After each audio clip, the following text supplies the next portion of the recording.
Thank you so much for listening to the Jesus Family Podcast, where we want to help you follow Jesus and find family. We are in a teaching series called You Are What You Think: How the Enemy Attacks You, How to Fight Back, and How to Know That You're Winning. These episodes are recorded live every Wednesday night at 8 p.m. Central on Facebook and YouTube, and then I will take that, edit it down, and release it the following Monday for the Jesus Family Podcast. So if you want to watch any of these episodes live, please join me this Wednesday night at 8 p.m. on Facebook or YouTube.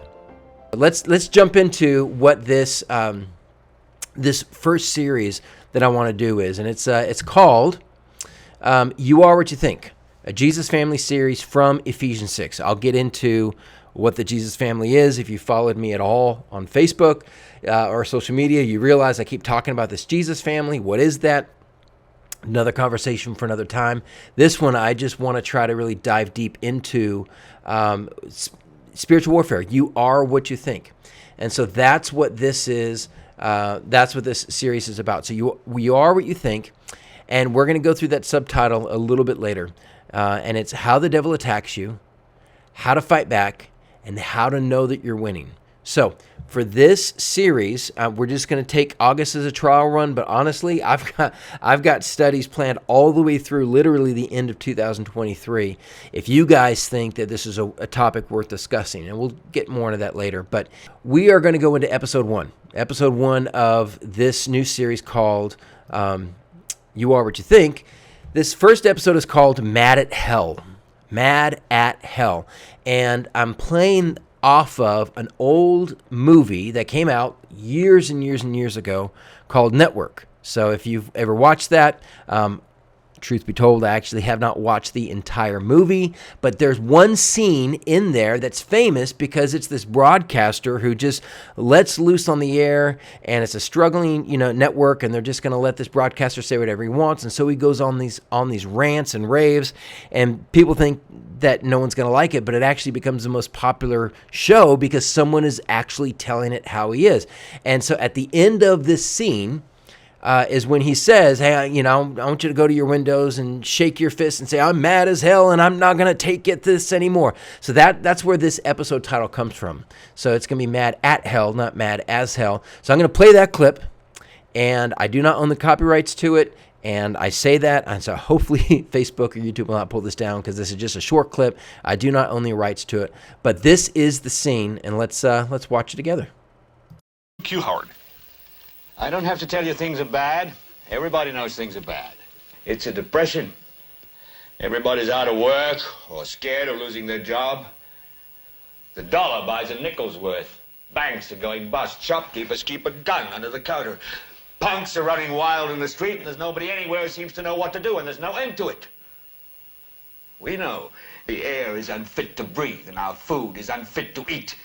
We sit watching our TVs while some local newscaster tells us that today we had 15 homicides and 63 violent crimes, as if that's the way it's supposed to be. We know things are bad, worse than bad.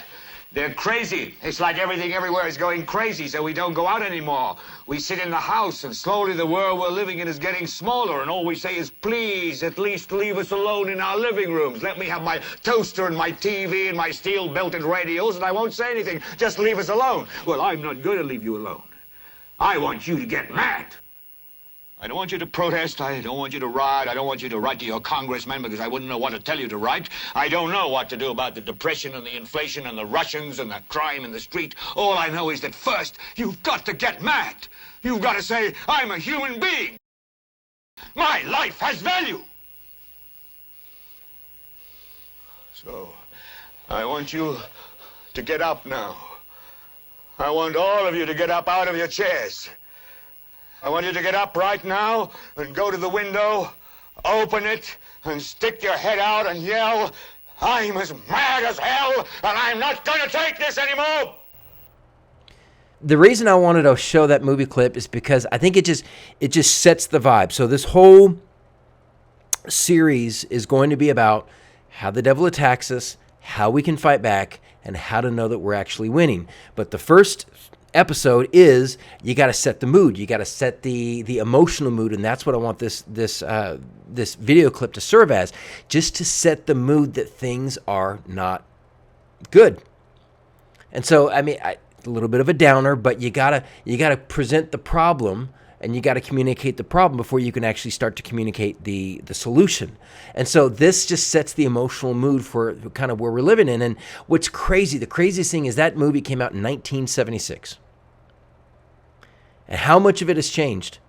People mad about inflation, people mad about violence, people wondering, what's Russia meddling in. I mean, it's amazing. It's almost 40 years later, and things seems like they're still going the same. And how amazing. He was talking about people want to sit in their homes and not want to talk to anyone. I mean, smartphones were 2 decades away from being invented. I mean, and what's amazing is that it seems like over, 38 years that nothing's really changed. And that's one of the reasons, one of the many, many reasons why I love Scripture, because I believe it's timeless, because it speaks to the human condition. This isn't a problem. The general sense of unease that we have is not something that's just, conducive to the 2020s or the 1970s, but it goes back all the way to the beginning of time, the beginning of creation. And so when the Bible speaks, it speaks to timeless things, human need, human creation, human dysfunction.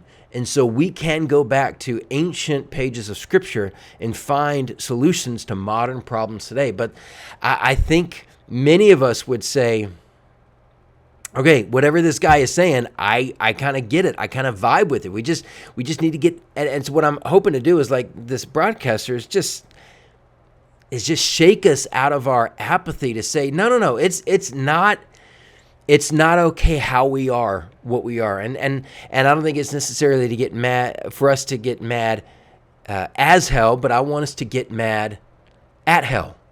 I want us to get mad at the situation, mad enough to do something about it. So that kind of sets the scene. And how I want to dive deep into it is that we can stop and we can say that the problem is inflation, or the problem is foreign policy, or the problem is technology, or the problem is politics, or the problem is, this politician or that politician. But I think the problems go much deeper. And for us as Christians, I think we know that. And I think we have to know and dive past the surface and get past the things that we see, gas prices or this piece of legislation, and go deeper. And that's what we're going to do. We're going to go into it through Ephesians chapter 6. So what we're going to do is we're going to look at a couple different things. The first is, what should you know? I want to try to break it down into 3 different sections. Each of these studies, I want to go into 3 different sections, and they are, what should you know? Why should you care? And how should you live? Now, there is an absolute theory and a science behind this, and don't want to just geek out on it, but I mean, I've been teaching for 20 years, and it's an art, it's a craft that I'm incredibly passionate about, and I've never stopped working on it. And so if you wanted to give me my best, if you want me to give my best theory on how to communicate effectively, which is hilarious now that I don't actually have a church to preach in every week, but I have a Facebook page, and so I'm going live on that. I would break it down in these 3 things. What should you know? Why should you care? And how should you live? Now, why are these 3 things important? Well, first, you got to go with the head. You got to teach them something. We have to learn new information, but you also have to affect the heart. Why should you care? We're going to talk about why that's important. And then we're going to talk about how you should live. So we need to affect the heart, the head, and the hands. And I think that directly counters, if you actually listen to any of the podcasts that I shared last year about the unholy trinity. The unholy trinity is the world, the flesh, and the devil. And I think the flesh attacks our hands, our ability to do things. Satan attacks our head and our ability to think clearly and discern truth. And the world woos, it tries to capture our hearts. And so if we want to counter the world, the flesh, and the devil, then when we study Scripture, we need to see how it affects us at the head level, the heart level, and the hands level. So what should we know? What should we why should we care? And how should we live? It's going into what Jesus said when he says, love the Lord your God with all your heart, soul, mind, and strength. It's trying to take a holistic view. So each of these studies and try to break down into 3 different sections. What should you know? Why should you care? And how you should live? So start back with, what should you know? What should you know? Well, here's the big idea. Just a statement that I am, just an idea that I'm looking at is the world isn't just bad. It's really bad. That's stating the opposite. But the world isn't just bad. It's not just bad politics or inflation. It is really bad. Like there is just a lot of things going, and there's just this sense. And so I came across this Twitter quote the other day it was just on my Twitter timeline. I don't follow him. I don't think he's a Christian. He's a CFO business guy, but he shared this quote and it got millions and millions of views, and I bookmark it. Now I just want to read it to you. So we're going to put it up here.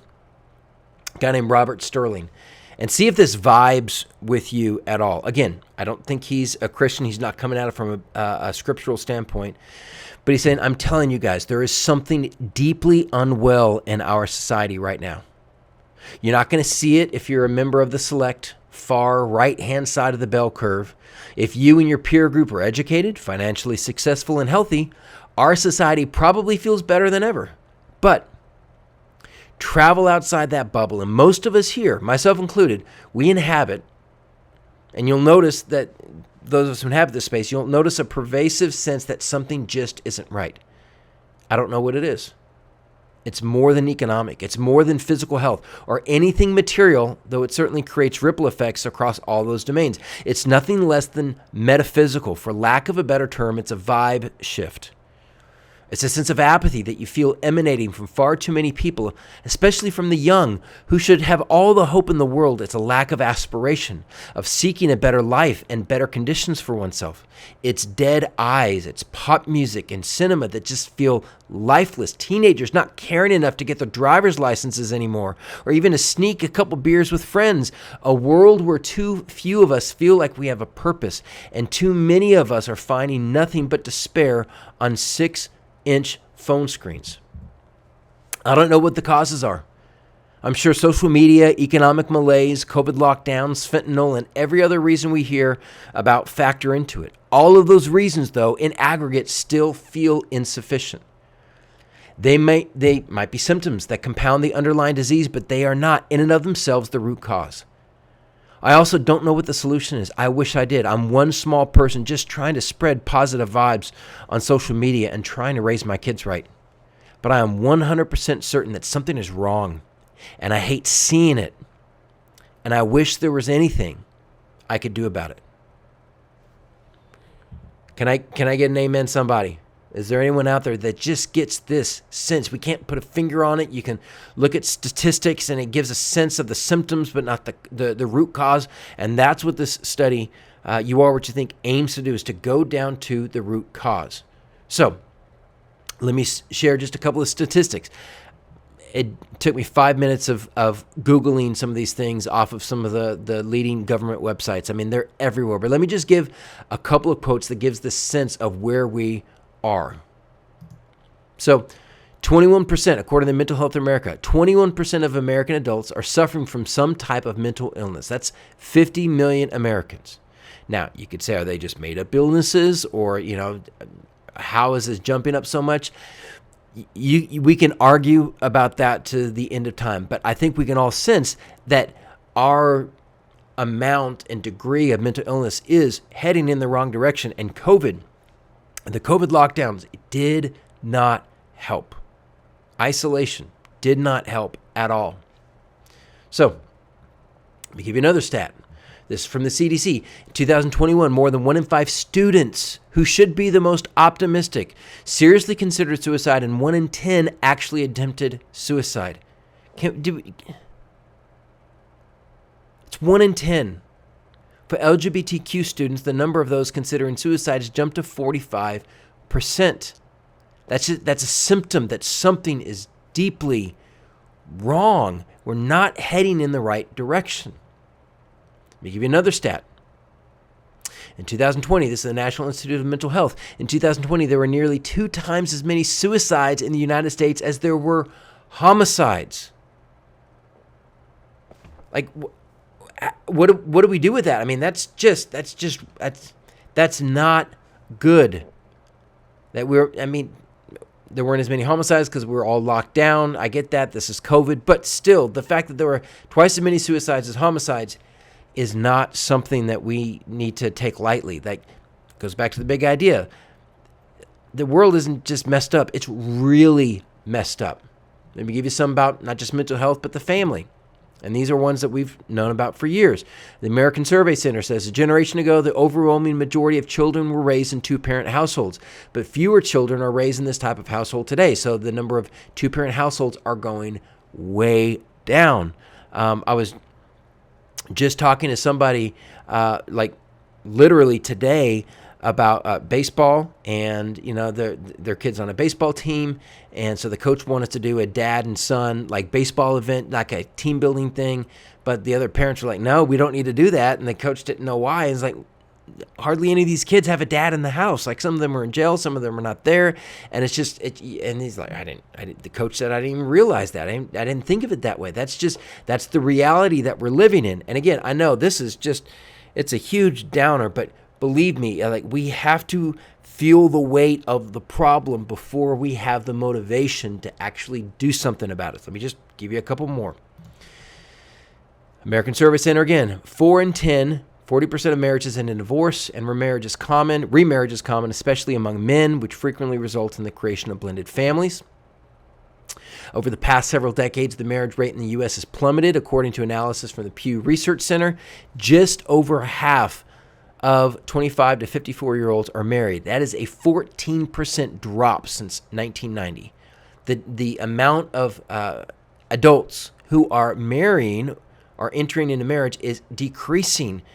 In just one generation, it's down 14%. That's, again, that's a warning sign that something is not right.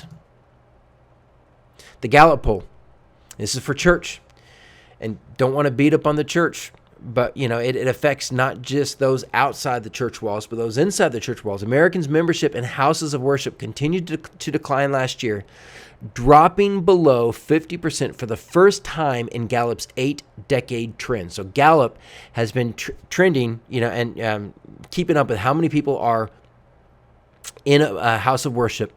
And for 80 years, it's always been at least above 50%. Well, recently, it finally dipped below 50%. Again, COVID was a huge factor in that. Okay, but it's now 2023. COVID was in 2020. The restrictions are lifted. Many people aren't going back. And that was one of the most saddening things as I was finishing up my time in ministries. I was able to talk with so many different churches, and they don't know. Like, they don't know how to get people back. People aren't coming back. And, the pre-COVID numbers are just, it's a myth now. And we don't know what to do. And you stack that on top of the mental health. You stack that on top of families that are struggling.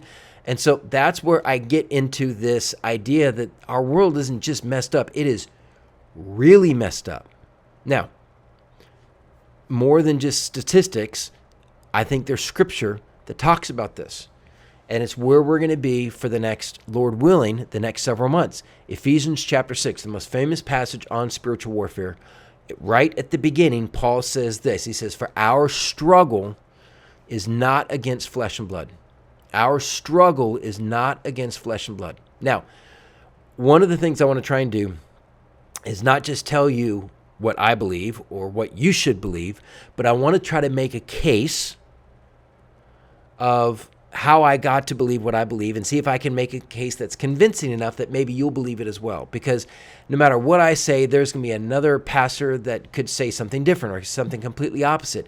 And it's, you can find anyone to back up any crazy idea that's out there. So I want to try to give you a look into my thought process, my research process. So one of the things I want to do, I'm really, really, really excited about this presentation aspect. It lets me, this software that I'm using, lets me go into the internet live. And so I'm actually on a website, and this is called, if you see the website right up there, it's thebible.org.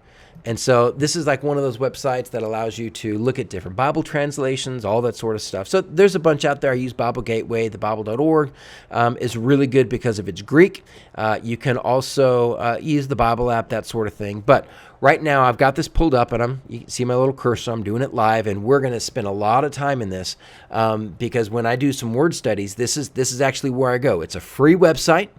Now, the problem is you need to know a little bit of Greek. And so I'll tell you kind of a way around that. So right now I've got the CSB, the Christian Standard Bible, picked up. In one, column 2 is the English Standard Version, and then the New International Version. That's what I grew up reading, so that's my usual go-to.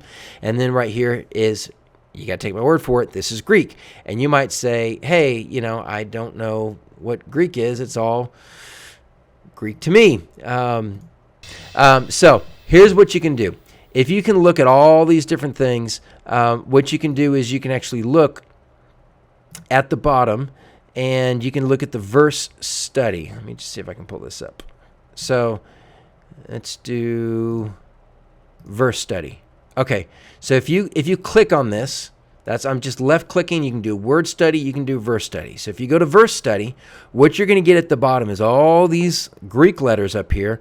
And underneath it, you see the English words of like how to pronounce this. So this would be ot, uk, estine, amin, a, pale, pros, ema.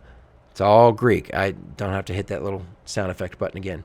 The verbs are in red.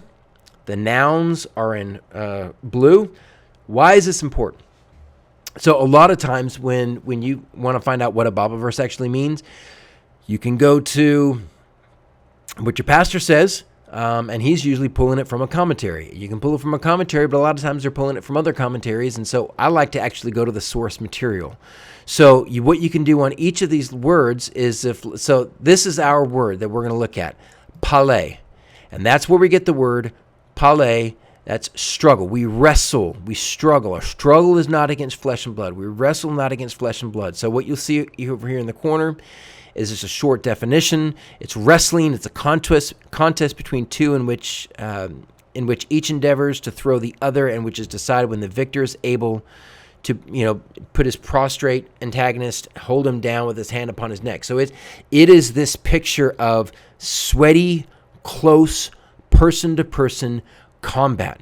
So it's not just we wrestle against flesh and blood, which is why you get the word wrestle, but struggle. But it gets this sense, it creates this almost three-dimensional picture of you are locked in hand-to-hand combat. This is not like a disinterested third-person drone strike where you're 20,000 feet above everyone. You are locked in hand-to-hand in this battle with the devil. And if you don't realize it, well, that's shame on you, because you are locked in this battle. And the other interesting thing that you can find here, and this is usually where I get so much good information, is this is where this Greek word shows up elsewhere in the New Testament. And what's fascinating about this word pale, you see that 1x, that means this is the only time that this Greek word shows up in the New Testament. You can look at some other ones like sarx. Sarx is used 152 times. It's where we get the word flesh. We wrestle not against flesh and blood. And so you can do a word study, and you can say, look at all these other times, look at these other Bible verses. One day when we talk about fellowship, the word koinonia, that's how I figured out what I believe is the biblical definition of koinonia, fellowship, not by looking at a word study and not by looking at a commentary, but looking at every other single reference. So the fact that this word pale, let me pull it back up again, is only used one time, that means it's incredibly unique, and that Paul, the author, he is trying to give us a very specific meaning. He's underlining it. He's bolding it. He's very intentional with his word choice. So when we say that this world is messed up, and that it's really, really messed up, it's not just because, it's bad out there, but we are literally locked in a death struggle with the forces of evil. And you may not know or realize or feel that you're in this struggle. Well, that's great for the enemy, because then you're completely undefended. But I think that's why we have to study this, because we are locked in a absolute wrestling match with the rulers, against the authorities, against the powers of this dark world. And so, it goes back. The world isn't just bad. It's really bad. We are locked in a struggle. Now, let me give you one other stat, and it's going to start off by sounding like really a real downer, but I think there's a positive spin we can put on that. And when I was coming across, I thought this was fascinating. It's American Survey Center. No group expresses greater pessimism about the future of the country than white evangelical Protestants. Only 1 in 3, 33% of white evangelical Protestants say that they feel at least somewhat optimistic about America's future, while 2/3, 66%, feel pessimistic. So, and you might think, oh, geez, that's all that it is, a bunch of Debbie Downers. Or here's the positive spin on it. The reason the evangelical Protestants, not all of us are white, but white evangelical Protestants are so down, maybe it's because we're just too into politics and we don't like the political direction. I want to try to give it the best possible interpretation. The best possible interpretation of this is this. We know in our gut, we know in our spirit, there is something fundamentally wrong. And it's more than just the economy. It's more than just politics, that there is a spiritual war being raged, and it feels like we're losing. We're losing our churches. We're losing our families. We're losing the next generation. And so, this isn't, now you hopefully can sense a little bit of the passion of why I wanted to share this online. This isn't just I'm bored on Wednesday nights and I want to go live. I feel like we can do something about this, and I want to do something about this. Why should you care? Okay, the world's really messed up. Why do we care about it? Well, here's why you have to care about it. This is why I think this has been a huge, this is a side tangent, but I've got a theory. And I think it explains a lot of why we've struggled to raise the next generation. You have to care. You have to care. You can capture someone's head. You can even, force their hand to do something. But if you don't capture their hearts, well, then they're gone. Ask a parent who raised their kid in church, but now the kid doesn't follow Jesus. They might have forced everything into their head, and while they had control of them in the house, they might have forced their hand. But if you don't capture a heart, if you don't capture their heart, well, then you're not going to get them. I remember some of the most disheartening conversations I had was with baby boomer Christians whose young adult kids were out of the house, and they were mad, they were distraught, they were mad at the church, and rightfully so. And I remember them telling me, I did everything I was supposed to do. I did everything the church told me I was supposed to do. I had my kid here Sunday morning, Sunday night, Wednesday night. I raised them in church. They never missed. And now they don't want anything to do with church, and they don't want anything to do with God. They know all the right things, and they acted the right way as long as they were in my house, but they never were captured in their hearts. So why should we care? Well, you have to figure out a reason to care. You have to figure out a reason to care. And that's the reason why I titled this whole series, You Are What You Eat. Right? You are what you think. It's based off of you are what you eat. So this is just a picture I pulled up offline. You are what you eat. We know that saying that if you eat healthy, you're going to be healthier. If you eat, poorly, your health is going to struggle. And so you can eat a bunch of fatty foods, and you can, you're going to be overweight. You're going to have health problems. You're going to have health complications. I mean, it's just going to decrease your quality of life. So we know the theory that you are what you eat. And so I would say, A, we know more about nutrition than we ever have before. And B, I think we have access to more healthy food than we've ever had before. Not just, natural organic food, but even processed food is trying to get more and more healthy. So we know in our head and we know in our hands the right thing to do. So you would expect that as Americans, we've never been healthier. But no, why are we still overweight? Why are we still eating unhealthy? Well, you can know all the right things, but if you don't have the motivation to do it, or the skill set to do it. And some of us, we know, we just don't care.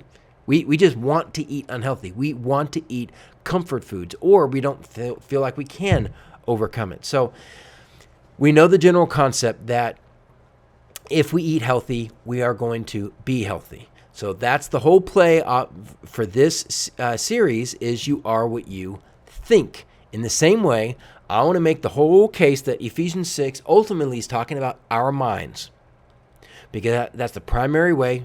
I'm just going to steal my own thunder. That's the primary way the devil attacks us. And so the battle for your spiritual victory is the battle for your mind. And Brad talked about that. Christy talked about that. I mean, we have to figure out how to win the battle for your mind. So if you want to know, hey, what's in it for me? Well, you're going to figure out. Hopefully, you're going to get some tools of how to win the battle for your mind. So I can give you all the information that you need, but I can't make you care. So why should we care? Why should we care? I mean, it's not just a statistic. I can't tell you 51%. That's not going to move the needle in your life. It needs to be something individual. You need to have a person. You need to have a reason. You need to have a spouse. You need to have a child or a grandchild and say they're under attack. Or maybe it's just you. Maybe it's you're honest enough to say it's me. I'm sick and tired of being sick and tired. I'm sick and tired of feeling defeated. I'm sick and tired of not being able to get out of my own head. Because this world is not just bad, it's really bad, and it's not leaving you alone. It's attacking you. It's this wrestling metaphor. It's this, you are locked in this death grip, and it's coming for you, and it's coming for those that you love. Let me give you a couple of examples. For me, I mean, you can just watch the news. Let me give you one that just came up. I think I saw this yesterday. There was a Kentucky mother arrested after sexually abused toddler dies of severe injuries. It's published July 31st, a couple days ago now. 18 months old, died of injuries from severe sexual abuse. 18 months old. That's not a statistics. That's not something wrong. That is sick, and that is twisted, and that is evil. There is a darkness out there, and it is an active, personal force trying to destroy. So get mad, get angry. Here's another one that just really, I can't leave this one, because this is a little boy named Lucas. This was earlier this summer. New York police probe apparent suicide of bullied 10-year-old Westchester County boy as parents blame the school. A little boy named Lucas was 10 years old, and apparently he was so bullied by one kid in school that he felt like the best way to deal with it was to commit suicide, die by suicide. You can get mad at the bully. You can get mad at the parents. You can get mad at the school. You just get mad. You just get mad. I've got a 9-year-old and an 11-year-old. This boy Lucas was right in the middle of my kids, my two youngest kids. Just imagining them trying to wrestle with that, having to wrestle with that, and come to the point that they think that's the best option. This world is sick, and this world is twisted, and this world is under attack. So why should we care? Because it's coming after those that we love. And so that's why I titled this episode Mad at Hell. Based off of that movie, the movie Network, and I want you to get mad as hell. I don't want you to get mad as hell. I want you to get mad at hell. I want you to get mad enough to do something. To start with you, to start with those that you love. The whole armor of God in Ephesians chapter 6 is giving you the tools to fight back and overcome. And again, I know I've just been dumping a whole bunch of really, really depressing statistics, but I promise you this works. Ephesians 6 works. And here's the proof. You and I are sitting here right now online listening to this, talking through this. Paul originally wrote this to a group of Christians, and they didn't have a fully finished scripture at that point. The New Testament was still in the process of being written. There was no legal protection for Christians. There's no Christian conferences to go to. There's no Sunday school material. There was no devotional material. There was no podcasts. There was no live streams. Nothing to encourage them. And so Paul wrote this group of persecuted Christians how to stand against the enemy and overcome the devil. And you know what they did? They changed the world. They changed the course of human history. And if they could do it, we could do it. Because the same Spirit that lived in them lives in us. And so I want to take not just a cursory, not just a surface level view, but a deep dive into Ephesians chapter 6, something that will literally take months to do. And let's figure out if we can rediscover just how the earliest church, with the words of Ephesians 6, how they overcame the devil. So, what should you know? Why should you care? And let's finish with how should we live? All right, what do we do about it? Okay, so we hopefully gave you something to think about. We gave you a reason to care. You got to figure that out on your own, but I gave you a couple of examples, a place to start.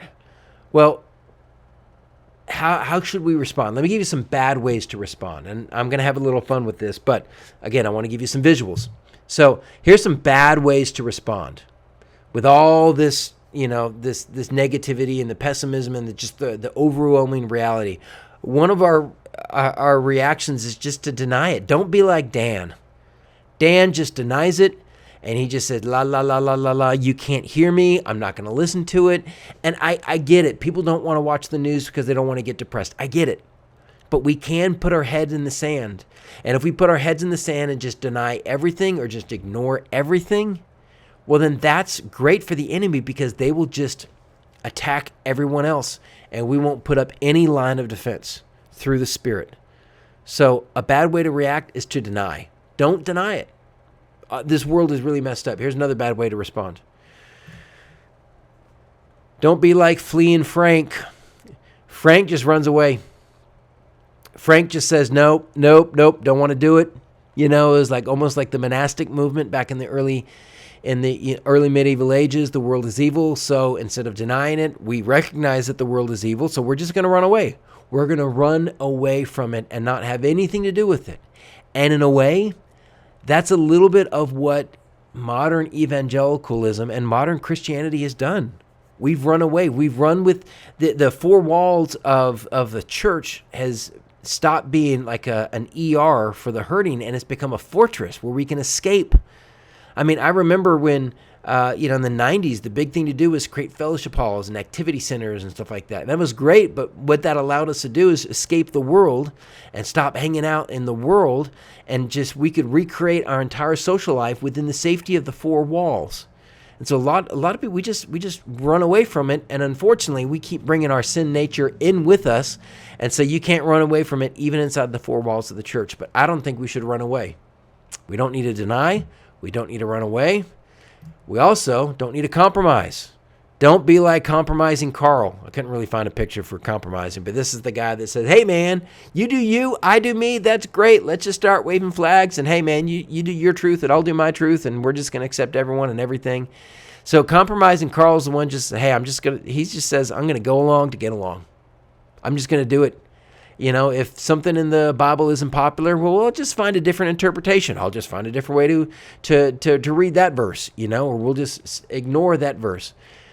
Compromising Carl is not going to win the world because that literally plays into the devil's hands. If you change your truth to acclimate to the world, which is under control of the devil, well, then that literally hands the devil a big W. So don't do that. Don't be compromising Carl. And don't be fighting Freddy. Fighting Freddy's just mad. And there's just I don't want you to get mad, at the world. Don't get mad at those around you. Get mad at the real enemy. Get mad at hell. That's why Paul says our struggle is not against politicians. Our struggle is not against culture. Our struggle is not against flesh and blood, but it's against the rulers, against the authorities, against the powers of this dark world. If we're going to fight, let's fight the real enemy. Fighting Freddy, he doesn't fight the real enemy. He fights his neighbor. He fights legislation. He fights social media. He fights the liberals. He fights the conservatives. He fights, all this sort of stuff. But he doesn't fight the real enemy. So, how should we live? Hopefully not like Dan, Frank, Carl, or Freddy. How should you live? Let me give you one way to do it is to fight back. So if I had to sum up this this first session, and I'll try to put some notes online so you can go back and watch a summary sheet and get some discussion questions. If this ever becomes a Bible study for you, I'll try to put up some discussion questions for you as well online on the website. But if I had to summarize it, it's this. The world isn't just bad, it's really bad. Why should we care? Because it's coming after those we love. And what should we do about it? Well, fight back, because if we don't fight back, who will? If we don't fight back, who will? So how are we going to fight back? Well, that's where the subtitles are. I don't want to just give you all these generalities and platitudes. I think this is incredibly, incredibly specific. So, the 3 subtitles for this series are How the Devil Attacks You. You see that right there at the bottom. How the Devil Attacks You, How to Fight Back, and How to Know that You're Winning. So how can we fight? How can we fight back? But first, I want you to know exactly how the devil attacks you.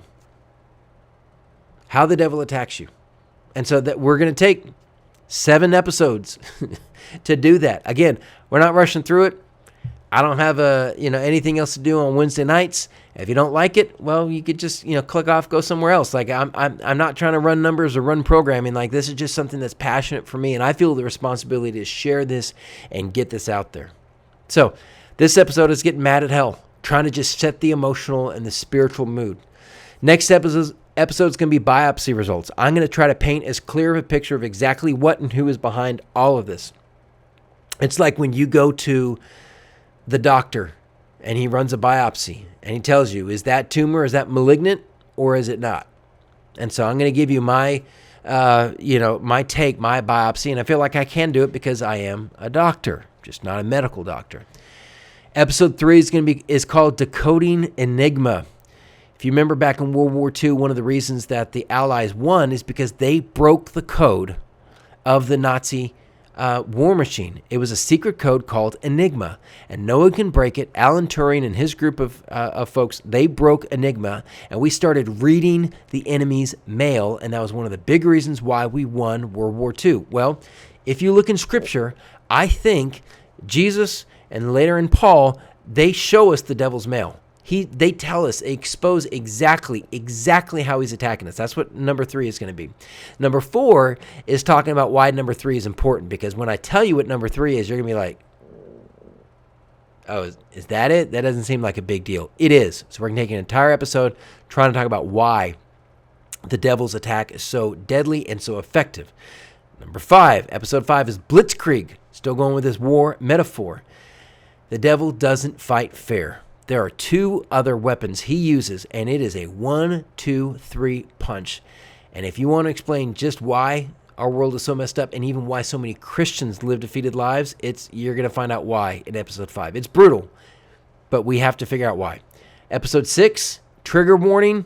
You can go ahead and skip that one if you'd like, but that's why it's called trigger warning. I'm going to try to make a case of why the fox has actually gotten inside the hen house. I'm going to try to make a case of why some of this stuff is not just inside the church, outside the church, but also inside the church. And that's actually, if you want to explain why so many people are walking away from church, why so many people are deconstructing, why the next generation. Number 6, episode 6 is going to be painful, but it's going to be honest. And then number 7, that's going to be setting up the whole episode, the next series on the armor of God. And so this first part is just how the devil attacks you. And then the next 7 episodes, Lord willing, are going to be how to fight back. It's going to be the 6 pieces of the armor of God plus prayer that Paul mentions at the end of Ephesians 6. So we're going to spend an entire episode just on what is the belt of truth? What is the breastplate of righteousness? What is the feet fitted with the readiness that comes from the gospel of peace? That is such a mouthful. What is the helmet of salvation? How does this stuff actually fight back? How does it actually protect you? And then what I'm really, really excited about is at the end, Lord willing, if we get there, we're going to take 7 episodes and we're going to go through the 6 chapters and then one final wrap-up episode of a quick book study of Ephesians 6. And that's going to give you some encouragement of how to know that you're actually doing it right.